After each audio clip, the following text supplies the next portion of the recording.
Fa ankoatr'izay mbola lalao aty amin'ny faritry ny ranomasina Indiana ihany ny CJSOI kosa moa no fahafantarantsika azy lalao ho an'ny tanora dia nitsidika sy nanome tso-drano ho an'ireo tanora malagasy izay atrika izay lalaon'ny CJSOI izay tamin'ny herinandro iny ihany koa ny ministry ny fanatanjahantena Andriamatoa Andriamoussarso Jean Anissé izany nanome tso-drano sy nanome ny afatravatra farany ihany koa any ity délégation malagasy atrika ny lalaon'ny CJSOI ity.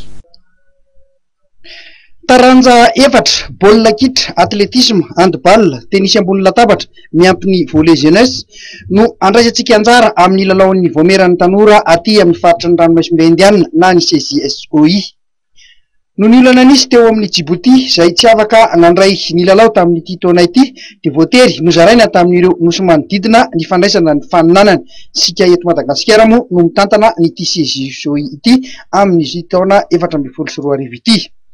Ho an'ny taranja baolina kitra ary dia ny nosy Komoro no andray ny faninanana ny 5 ka hatramin'ny 7 Desambra izao. Madagasikara kosa no ampetrany ny taranja handball ny 14 ka hatramin'ny 20 Desambra. Atsy amin'ny nosy La Réunion no iandray ny taranja fototra atletisme ny 13 sy 14 Desambra. Any Seychelles ny tenisy ambony latabatra izay ataony 9 ka hatramin'ny 12 Desambra. Ry zareo Maorisiana kosa no ampetrano ny volley jeunesse ny 15 hatramin'ny 17 Desambra 2024. Ny talata tontolo andro teo dia natokany ministry ny fanatanjahantena Andriamoussarso Jean Anissé hitsidihana ireo atleta hiatrika ny lalaon'ny CJSOI ny fandaharam-potoanany. Teny Karion ny toerana ampivondronana ny Barea kely no tsidihan'ny ministra voalohany izay nitsofa ny rano ihany koa ny délégation malagasy. Nambarany ary fa ireto tanora ireto no avy ny baolina kitra malagasy ka mila ara-maso tsara.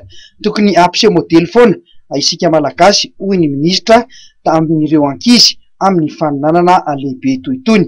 Misy 120 ny délégation malagasy eo amin'ny sehatra izay baolina kitra izay, 20 ny mpilalao, mpanazatra 2 ary mpitsabo iray. Aveny Karion dia tetsy alarobia indray no nitsidika ireo atleta izay indray anjara amin'ny taranja fototra atletisme délégation mafonja avy eo amin'ny ministeran'ny fanatanjahantena izay nitarihan'ny ministra Andriamoussarso Jean Anissé hatrany. Misy 14 kosa ny atleta hiazo ny nosy La Réunion hiaro ny voninahitra Madagasikara eo amin'ny atletisme. Tetsy amin'ny ANSP Floa toerana itobian'ny taranja handball tenisy ambony latabatra ary ny volley jeunesse no namaranana ny fitsidihana. Tonga nitsidika ireo atleta teny amin'ny ANS ihany koa ireo ministra Pia izay nanome vatsin-dalana $100 isaky ny atleta tsirairay avy.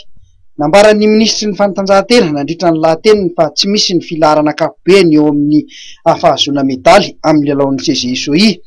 Ny fanakalozana sy fanairasarana eo amin'ny samy tanora ny tena zava-dehibe amin'ny lalaon'ny CJSOI.